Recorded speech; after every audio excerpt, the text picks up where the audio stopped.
Chodavaram forest division ఫోక్స్పేట range పరిధిలో ఫోక్స్పేట check పోస్ట్లో నిన్న నైట్ 10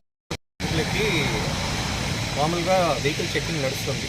అప్పుడు ఒక వెహికల్ చెక్ చేస్తున్నప్పుడు అశోక్ లైలాండ్ బాస్ వెహికల్లో ఆనియన్స్ తీసుకొస్తున్నారు. బండి చెక్ చేసినప్పుడు కింద ఒక 20 గన్నీ బ్యాగ్స్ మూటలో టర్టిల్స్ ఉన్నాయి. ఇండియన్ ఫ్లాప్ షెల్ టర్టిల్స్ని చెప్తారు.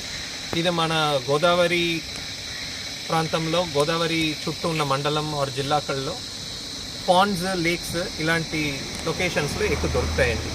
దీన్ని ఇక్కడి నుంచి ఒరిస్సాకి స్మగ్లింగ్ చేస్తున్నారు. దేనికంటే అక్కడ మీట్కి ఎక్కువ వాడుతారు. సో ఇప్పుడు వచ్చిన ఇన్ఫర్మేషన్ ప్రకారం రామచంద్రపురం, అమలాపురం జిల్లా నుంచి తీసుకొచ్చారన్నది ఇన్ఫర్మేషన్ వచ్చింది. ఇద్దరిని అరెస్ట్ చేశాము. ఎంటైర్ వెహికల్ని కూడా సీజ్ చేశాము. టోటల్గా వెహికల్లో 1589 ఇండియన్ ఫ్లాప్ షెల్ టర్టిల్స్ దొరికింది. దాంట్లో 1426 ఇప్పుడు బతుకుంది. 163 ఆల్రెడీ చచ్చిపోయింది. Immediately today will be producing to court. Further investigation ఇంకా చేస్తాం. దీంట్లో ఎవరెవరు దీంట్లో ఇన్వాల్వ్డ్, బ్యాక్ లింకేజ్ మొత్తం కూడా వీ విల్ బీ ఇన్వెస్టిగేట్. వీటిని ఎక్కడ తీసుకెళ్తారు సార్? ఒరిస్సా తీసుకెళ్తున్నారండి. కాదండి, ఎక్కడ తీసుకెళ్తారు? మీరు ఇప్పుడు అడవి లోపల్లో ఎక్కడ వాటర్ సోర్సెస్ ఉన్నాయో అక్కడ రిలీజ్ చేస్తామండి. Location we cannot disclose.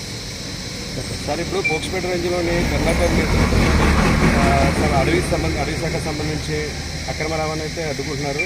వారికి ఏమన్నా రివార్డ్స్ ఏమైనా వచ్చే అవకాశం ఉంది? ఖచ్చితంగా అండి. మంచి కేసు పట్టుకున్నారంటే దానికి మేము ఖచ్చితంగా గవర్నమెంట్కి రాస్తాము. బేస్డ్ ఆన్ దిస్ దీంట్లో ఇన్వాల్వ్ అయిన కంప్లీట్ టీమ్కి we will be ensuring we get rewards.